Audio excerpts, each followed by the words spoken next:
Guys ഇന്നാട്ടോ Hyderabad last day. അങ്ങനത്തെ ഞങ്ങൾ റൂമൊക്കെ വെക്കേറ്റ് ചെയ്തെന്ന് പോകുന്നത് ചാർമിനാറും മക്ക മസ്ജിദിലേക്കുമാണ് കേട്ടോ. ഇത് രണ്ടും തൊട്ടടുത്ത് തന്നെ ആയിരുന്നു. അവിടെ തന്നെ ആയിരുന്നു ഞങ്ങൾക്ക് ഷോപ്പിംഗ് ഏരിയ കേട്ടോ. അവിടെ നിന്ന് കുറച്ച് സാധനങ്ങളൊക്കെ ഞങ്ങൾ പർച്ചേസ് ചെയ്ത് അത് കഴിഞ്ഞിട്ട് ഞങ്ങൾ മ്യൂസിയത്തിലേക്ക് പോയിട്ടോ. അവിടെ കുറേ കാര്യങ്ങൾ കാണാൻ കഴിഞ്ഞ് പിന്നെ ഞങ്ങൾ ചെന്നൈയിലേക്കാട്ടോ ട്രെയിൻ കയറിയത്. ട്രെയിനിൽ ഞങ്ങൾ അന്താക്ഷരമൊക്കെ കളിച്ച് വൈബാക്കി ഗൈസ്. ഇപ്പം ടൈം 10 മണിയായി.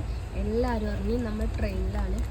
ഇപ്പോൾ നമ്മളെ ട്രെയിനിലെ അവസ്ഥ നമ്മൾ ഫുഡൊക്കെ കഴിച്ച് അത് കഴിഞ്ഞ് ഇതാ ഞങ്ങൾ ലേസും ബിസ്ക്കറ്റ് ഒന്ന് കാണിക്കി.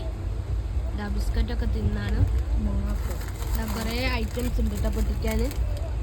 എന്താ നമ്മളൊക്കെ തിന്ന് ഗൈസ് പിറ്റേന്ന് രാവിലെ 6 മണിക്ക് ഞങ്ങൾ ചെന്നൈയിലെത്തി. അവിടെ നിന്ന് ഞങ്ങൾ ഫ്രഷായി പിന്നെ മറീന ബീച്ചിലേക്കാട്ടോ പോയത്. അവിടെ ഒരു ഗെയിം ഉണ്ടായിരുന്നു. തോക്കിൽ 6 ഉണ്ട ഉണ്ടായിരുന്നു. 3 ഉണ്ട ഞങ്ങൾക്ക് ബലൂണ് കൊണ്ടാൽ ഗിഫ്റ്റ് 200 രൂപ കിട്ടുന്നു. പക്ഷേ ഞങ്ങളത് ആകെ ഒരു ഉണ്ടേ കൊണ്ടുള്ളൂ. പിന്നെ ഞങ്ങൾ അവിടെ അടുത്തുള്ള ഒരു മ്യൂസിയം ഉണ്ട്, ജയലളിത മാമിൻ്റെയും MGR സാറിൻ്റെയും മ്യൂസിയം. അവിടെ സന്ദർശിച്ചു. പിന്നെ ഞങ്ങൾക്ക് ചെന്നൈയിലേക്ക് ഒരു ഓട്ടോ കിട്ടിട്ടോ. ആ ഓട്ടോത്തെ ചേച്ചി അത്രയ്ക്കും അടിപൊളിയായിരുന്നു. ഞങ്ങൾക്ക് വൈബാക്കി തന്നിട്ടോ. നമ്മൾ അത് അടിപൊളിയാക്കി ഉല്ലസിച്ച്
ഗൈസ് ചെന്നൈയിൽ നിന്ന് കോഴിക്കോടേക്ക് ഉച്ചയ്ക്ക് ശേഷമായിരുന്നു ട്രെയിൻ. അങ്ങനെ ഞങ്ങൾ പിറ്റേന്ന് ഗൈസ് നമ്മളത് കഴിഞ്ഞു.